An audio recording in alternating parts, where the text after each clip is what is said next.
ನಮಸ್ತೆ ಮಕ್ಕಳ, welcome back to my channel. ಇವತ್ತು ನಾವು 5ನೇ ತರಗತಿಯ ಕನ್ನಡದಲ್ಲಿ ಒಟ್ಟಿಗೆ ಬಾಳುವ ಆನಂದ ಈ ಒಂದು ಪಾಠಕ್ಕೆ ಸಂಬಂಧಪಟ್ಟಂತಹ ಎಲ್ಲ ಅಭ್ಯಾಸ ಪ್ರಶ್ನೋತ್ತರಗಳನ್ನ ಈಗ ನೋಡ್ತಾ ಹೋಗೋಣ. ಮೊದಲಿಗೆ ಪದಗಳ ಅರ್ಥವನ್ನು ನೋಡಿ. ಕಂಟಕ ಅಂದರೆ ಕೇಡು ಅಥವಾ ವಿಪತ್ತು. ಜಗಳ ಅಂದರೆ ಕಲಹ. ಜಂಭ ಅಂದರೆ ಗರ್ವ ಅಥವಾ ಒಣ ಆಡಂಬರ. ನೇಗಿಲು ಅಂತಂದರೆ ಭೂಮಿಯನ್ನು ಉಳುವಂತಹ ಸಾಧನ.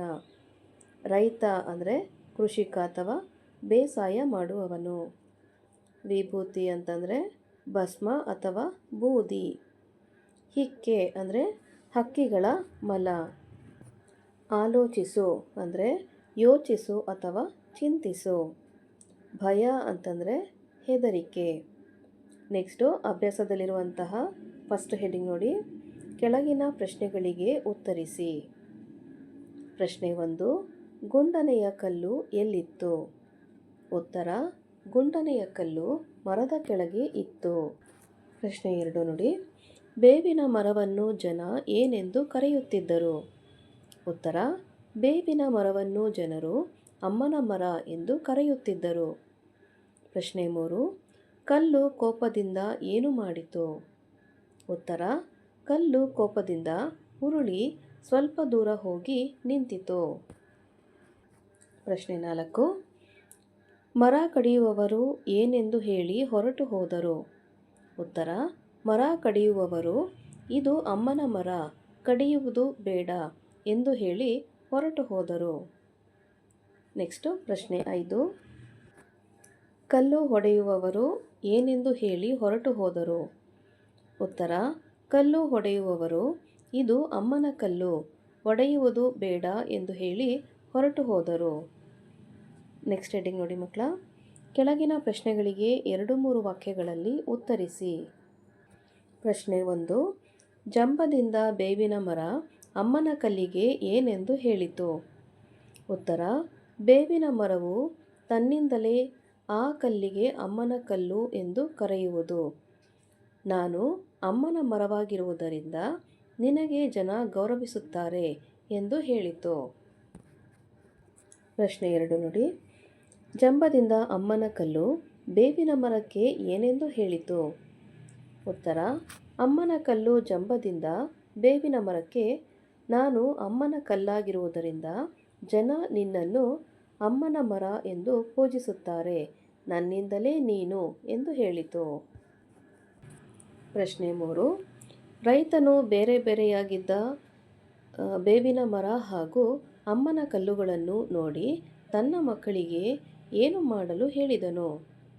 ಉತ್ತರ: ರೈತನು ಹೊಲಕ್ಕೆ ಬಂದು ನೋಡಿದಾಗ ಕಲ್ಲು ದೂರವಿರುವುದನ್ನು ಕಂಡು, ಇದು ಬರಿಯ ಬೇವಿನ ಮರ, ಇದನ್ನು ನಾಳೆ ಕತ್ತರಿಸಿ ಹಾಕಿ, ಹಾಗೆಯೇ ಆ ಕಲ್ಲನ್ನು ಕಲ್ಲು ಹೊಡೆಯುವವರಿಗೆ ಹೇಳಿ ಒಡೆಸಿ ಹಾಕಿ ಎಂದು ತನ್ನ ಮಕ್ಕಳಿಗೆ ಹೇಳಿದನು.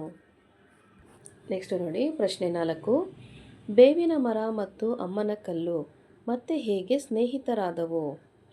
ಉತ್ತರ: ರೈತನು ತನ್ನ ಮಕ್ಕಳಿಗೆ ಹೇಳಿದ ಮಾತನ್ನು ಕೇಳಿ ಭಯದಿಂದ ಏನು ಮಾಡುವುದೆಂದು ಯೋಚಿಸಿ ಮೆಲ್ಲನೆ ಕಲ್ಲು ಬೇವಿನ ಮರವನ್ನು ನಾನು ಬರಲಾ ಎಂದು ಕೇಳಿದಾಗ ಮರವು ಬೇಗನೆ ಬಾ ಎಂದಿತು. ಕಲ್ಲು ಉರುಳುತ್ತಾ ಉರುಳುತ್ತಾ ಮರದ ಕೆಳಗೆ ಮೊದಲಿದ್ದಲ್ಲಿಯೇ ಬಂದು ನಿಂತಿತು. ಪುನಃ ಎರಡೂ ಸ್ನೇಹಿತರಾದವು. ನೆಕ್ಸ್ಟ್ ಹೆಡಿಂಗ್ ನೋಡಿ ಮಕ್ಕಳ. ಖಾಲಿ ಬಿಟ್ಟ ಸ್ಥಳಗಳನ್ನು ಸೂಕ್ತ ಪದಗಳಿಂದ ತುಂಬಿರಿ.